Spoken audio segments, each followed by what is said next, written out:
Qu'à 36 ans, 0 médicament. Les 4 rituels du matin qui me gardent ce fort et heureux. J'ai 86 ans et je n'ai jamais eu besoin de médicaments.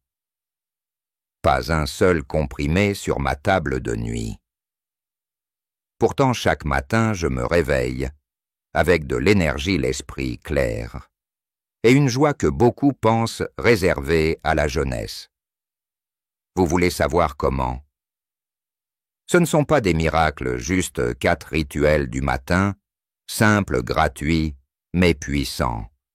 Et aujourd'hui, je vais vous les révéler, et je peux vous assurer que dès demain matin, vous sentirez déjà la différence. Avant d'aller plus loin, laissez-moi vous rassurer, je ne vous parlerai pas de régimes impossibles, ni d'exercices de jeunes athlètes.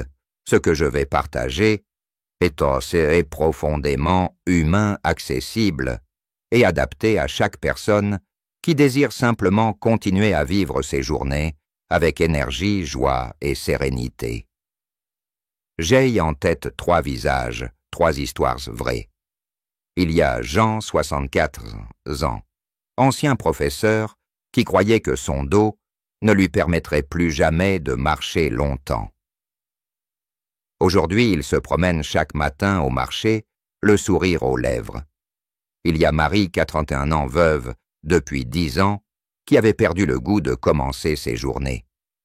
Aujourd'hui, elle rit de nouveau, elle prépare son café avec un petit rituel qui lui redonne envie d'appeler ses amis.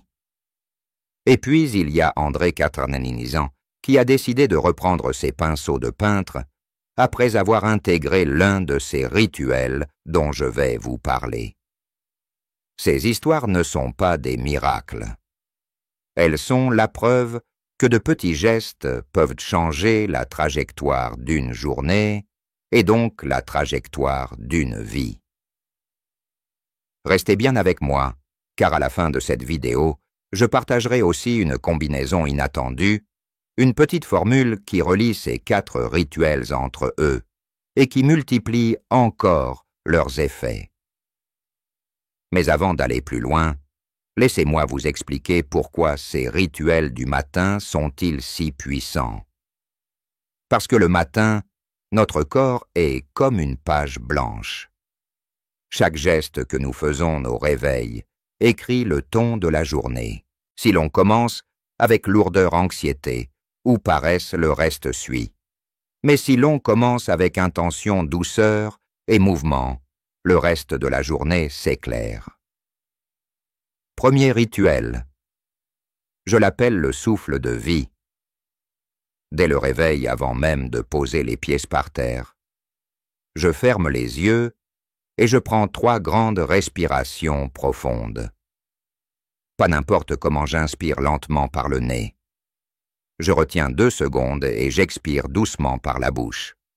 Cela peut sembler simple, mais écoutez bien, la respiration est le seul moyen direct que nous avons pour calmer notre cœur, apaiser notre esprit et réveiller doucement nos organes.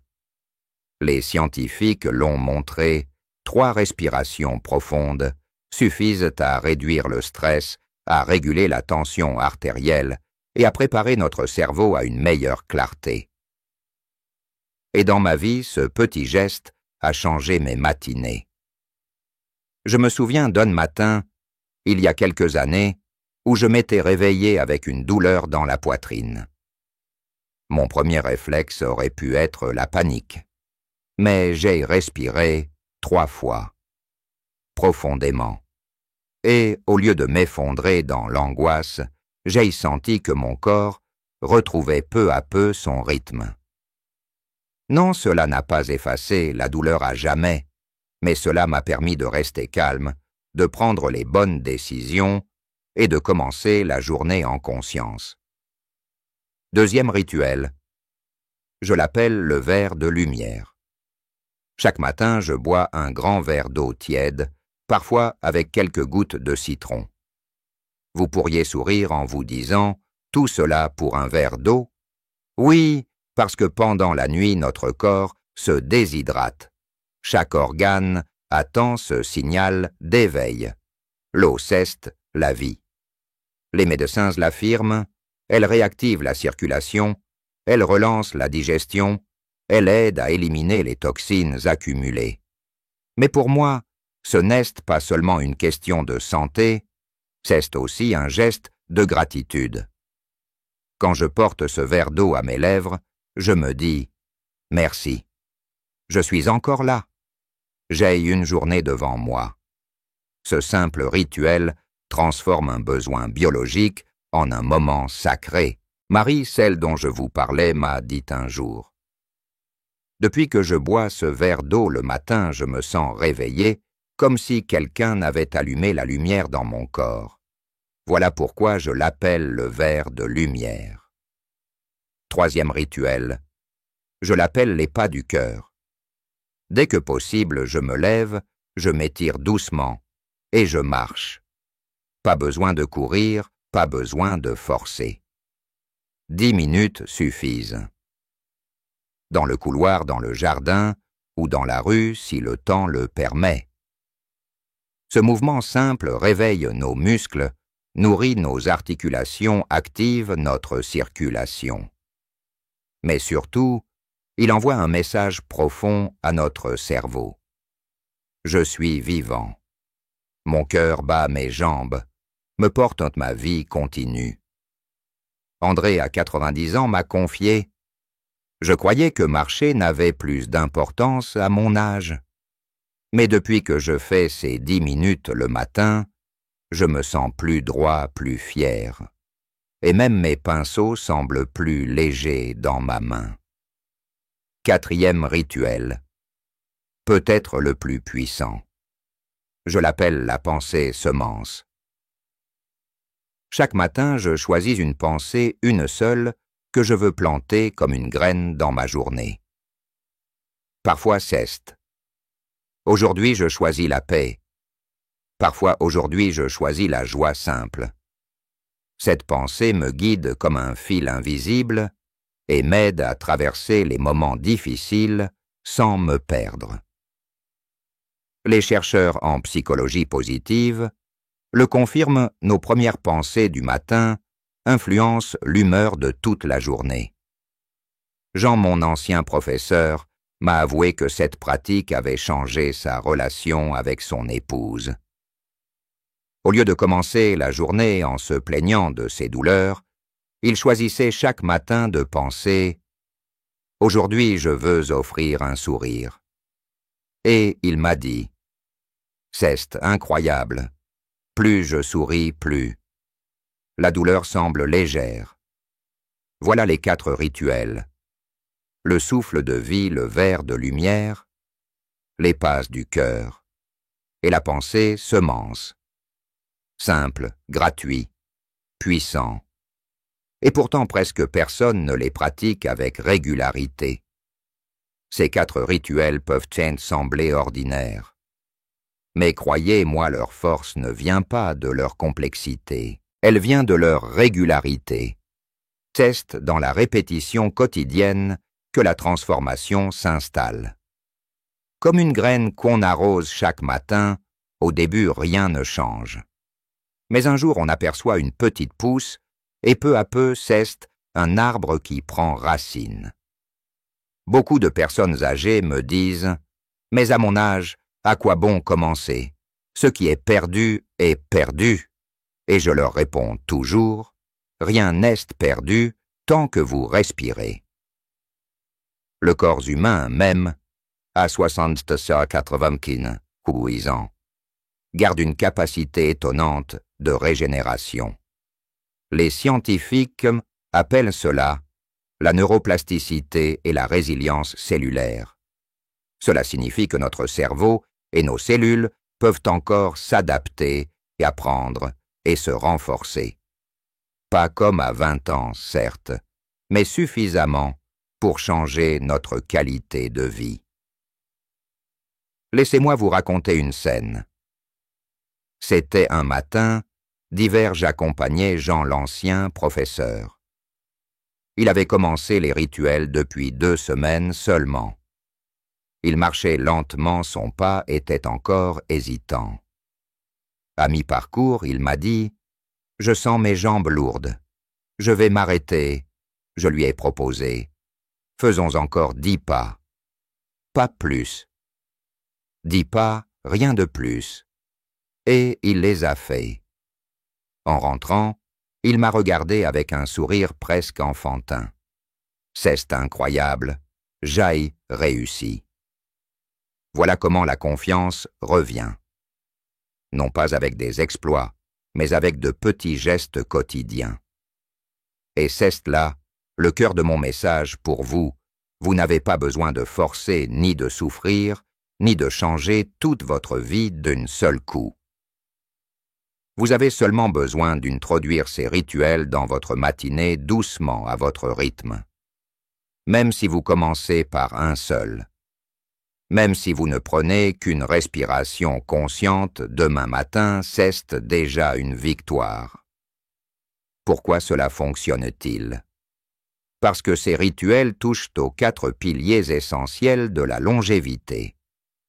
La respiration apaise le système nerveux et réduit l'inflammation. L'eau réhydrate et relance le métabolisme.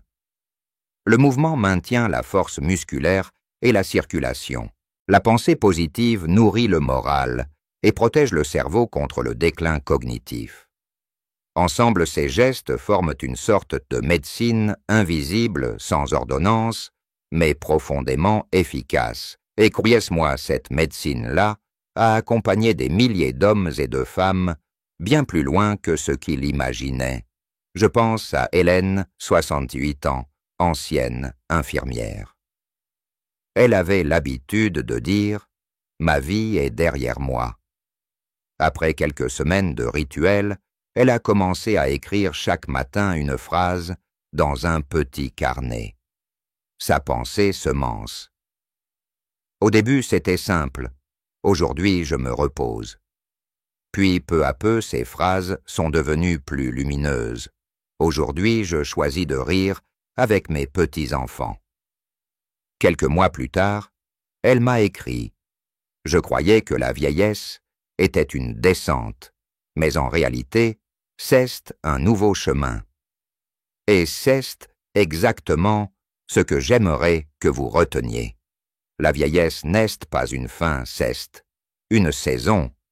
Et comme toute saison, elle peut être belle, fertile et douce si l'on sait comment l'accueillir. Peut-être vous demandez-vous, mais si je ne prends pas de médicaments, n'est-ce pas dangereux? Je vous rassure, je ne dis pas qu'il faut refuser un traitement quand il est nécessaire. La médecine moderne est précieuse, elle sauve des vies. Mais ce que je veux vous montrer, c'est qu'il existe aussi une autre force, celle qui vient de l'intérieur, de nos habitudes, de nos gestes quotidiens. Si nous faisons notre part, les médicaments deviennent parfois inutiles, ou du moins présents dans notre vie. Je me souviens d'un homme, Pierre, 85 ans, diabétique, depuis plus de 10 ans. Il avait accepté son traitement, mais il vivait dans la peur de voir sa santé décliner. Quand il a commencé ses rituels, quelque chose a changé, sa glycémie s'est stabilisée, son moral s'est éclairci. Son médecin a été surpris, il a réduit la dose de certains comprimés. Et Pierre m'a dit « Je croyais que tout dépendait de mes pilules. Aujourd'hui, je sais que mes gestes comptent aussi. » Voilà la puissance de ces rituels. Ils ne remplacent pas la médecine. Ils l'accompagnent. Ils nous redonnent un rôle actif dans notre santé. Et surtout, ils nous rappellent que chaque matin est une chance, un nouveau départ. Alors laissez-moi vous proposer un petit exercice. Demain matin, choisissez un seul rituel. Peut-être la respiration, ou le verre d'eau, ou la marche. Faites le somme, rien de plus. Puis le surlendemain, ajoutez un deuxième, et ainsi de suite. Au bout d'une semaine, vous aurez intégré les 4. Vous verrez que votre corps commence à attendre ses gestes comme un enfant et attend son histoire du soir. Et quand vous les pratiquez, souvenez-vous, ce ne sont pas de simples habitudes mécaniques. Ce sont des instants de conscience. Fermez les yeux quand vous respirez. Remerciez en buvant l'eau. Souriez en marchant. Sentez la chaleur intérieure en choisissant votre pensée. C'est cette conscience qui fait toute la différence. Un jour, une femme m'a confié. Grâce à ces rituels, je ne me sens plus vieille, je me sens vivante. Et qu'est-ce, peut-être là, le plus beau cadeau de cette pratique? Vous savez, à 86 ans, je n'ai plus besoin de prouver quoi que ce soit. Mais si aujourd'hui je vous livre ces secrets, qu'est-ce pour une raison simple? Je veux que vous découvriez vous aussi que la vie ne se termine pas avec l'âge. Elle change, oui. Elle ralentit parfois. Mais elle garde une beauté immense, une profondeur que seules les années peuvent offrir. Ces 4 gestes matinaux sont devenus mes compagnons de route. Ils m'ont aidé à rester debout, à sourire, à marcher sans peur. Mais surtout, ils m'ont appris que chaque jour est une chance, même après 70, 80 ou 90 ans. Le matin n'est pas seulement une suite d'heures, qu'est un recommencement. Je sais que beaucoup parmi vous regardent cette vidéo. Avec un petit doute, est-ce que ça peut marcher pour moi? Ma réponse est claire, oui. Parce que ce n'est pas une question d'âge, mais une question de choix. Et le plus beau, c'est que le choix vous appartient. Imaginez-vous dans quelques semaines, vous réveillant plus léger avec plus de souffle, le regard plus clair. Imaginez vos enfants, vos petits-enfants, vous voyant marcher avec énergie, sourire, avec confiance. Ce n'est pas un rêve lointain. C'est la conséquence naturelle de ces petits gestes répétés jour après jour. Alors je vous invite demain matin, offrez-vous ce cadeau. Inspirez profondément, buvez votre verre d'eau, bougez quelques minutes et semez une pensée positive dans votre esprit. Faites-le comme un rituel sacré, un moment rien qu'à vous. Et surtout, partagez votre expérience. Écrivez-moi dans les commentaires lequel de ces gestes vous attire le plus. Lequel avez-vous envie d'essayer dès demain? Votre témoignage peut inspirer d'autres personnes, tout comme Jean-Hélène ou Pierre ont inspiré les leurs. Si cette vidéo vous a touché, si elle a éveillé en vous une petite flamme, alors je vous demande une chose toute simple. Abonnez-vous à cette chaîne. Non pas pour moi, mais pour vous. Car chaque semaine, je partagerai avec vous d'autres clés, d'autres histoires, d'autres pratiques pour rester fort libre et heureux, peu importe l'âge. Et si vous voulez aller plus loin, dès maintenant, je vous propose une autre vidéo qui complète parfaitement celle-ci, 5 habitudes du soir pour mieux dormir et protéger votre cœur après 70 ans. Cliquez dessus, laissez-vous guider et continuez ce voyage vers une vie plus longue, plus douce et plus lumineuse. Rappelez-vous, l'âge est un nombre, mais la vitalité est un choix. Et ce choix, vous pouvez le faire chaque matin.